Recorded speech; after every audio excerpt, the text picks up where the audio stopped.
여러분,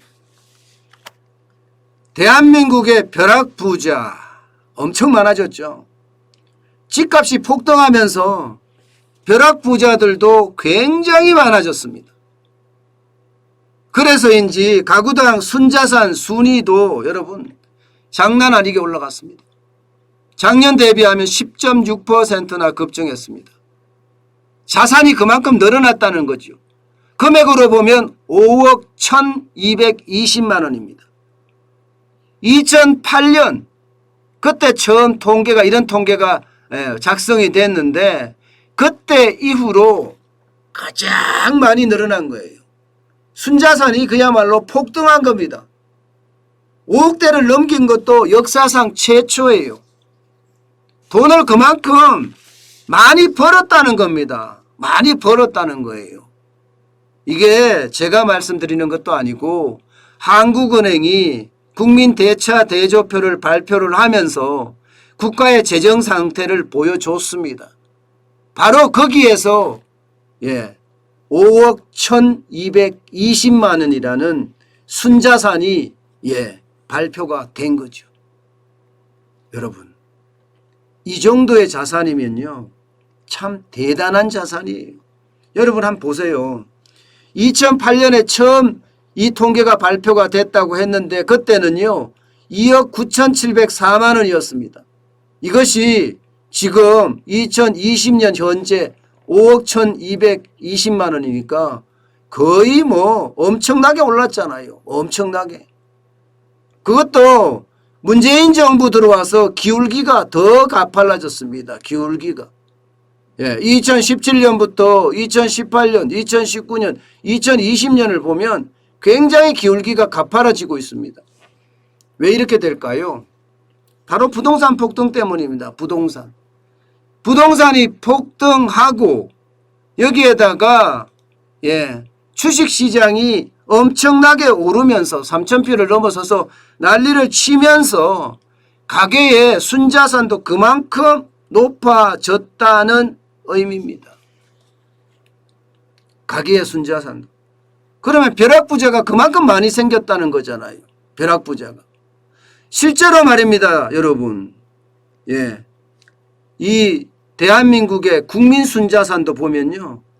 1경 7,722조입니다. 1경 7,722조.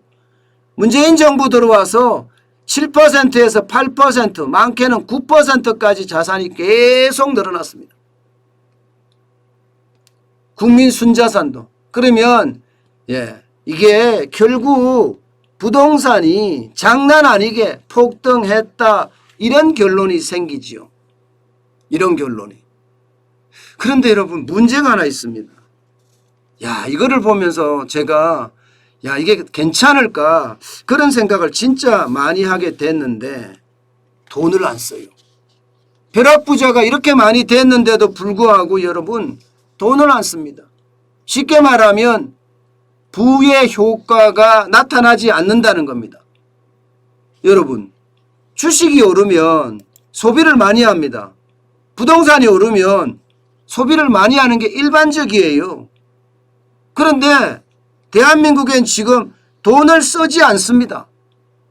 이게 결국은요 경제로까지 파급이 되지 않겠느냐 하는 그런 우려까지 지금 낳고 있어요. 그도 그럴 것이 말입니다. 부동산의 기준으로 보면요. 부동산의 기준으로 보면 집값이 올랐다고 해서 내 벌이가 늘어난 건 아니잖아요.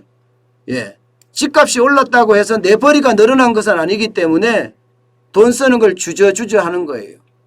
게다가 집주인들 입장에서는 세금 폭탄이 언제 떨어질지 모르니까 거기가 겁나서 이게 쓰지를 못하는 겁니다. 돈이 얼마나 이게 세금으로 날아갈지 모르니까 겁나서 못하는 거예요. 아마 여러분들도 느끼실 거예요. 어디 그뿐입니까? 세입자들은요.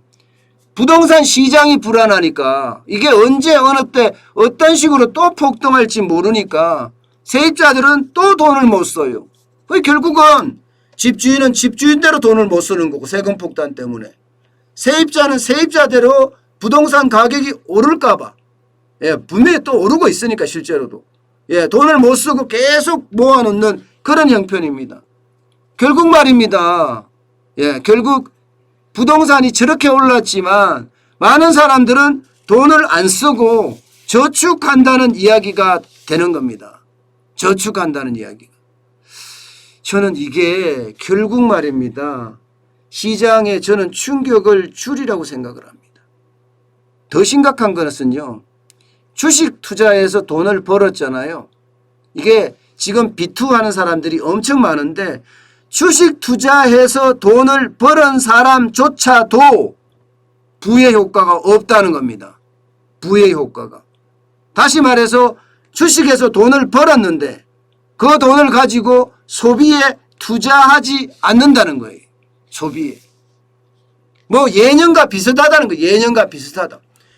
부동산 가격도 많이 오르고 주가도 많이 올라서 벼락부자도 많이 생겼는데 예년이나 지금이나 다름이 없다는 그런 이야기가 돼요. 주식 투자해서 돈 번 사람들이 왜 안 쓰느냐. 이게 금융위기 때 많은 사람들이 놀랐다 이런 얘기입니다. 놀랐다. 사실 금융위기 때 실물경제하고 자산가격의 괴리가 굉장히 컸었거든요. 결국은 자산이 올라가서 언젠가는 망할 수도 있으니까 자산이 실물경제가 계속 받쳐줘야 되는데 지금은 실물경제가 받쳐준다 이런 느낌이 있는 건데도 많은 사람들은 돈을 안 쓴단 말입니다. 수출이 좋아지면서 좋아진다고 이야기하잖아요. 그런데도 이 경제는 심리잖아요.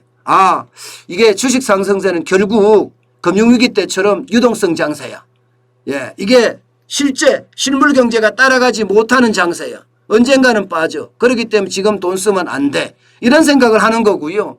금리 오를지도 몰라. 금리 오르면 어떻게 돼? 나는 그만큼 이자에 대한 부담이 많아. 지금 돈 버는 거 저축해놔야지. 금리 오를 때 대비할 수 있어. 이렇게 지금 생각한다는 겁니다.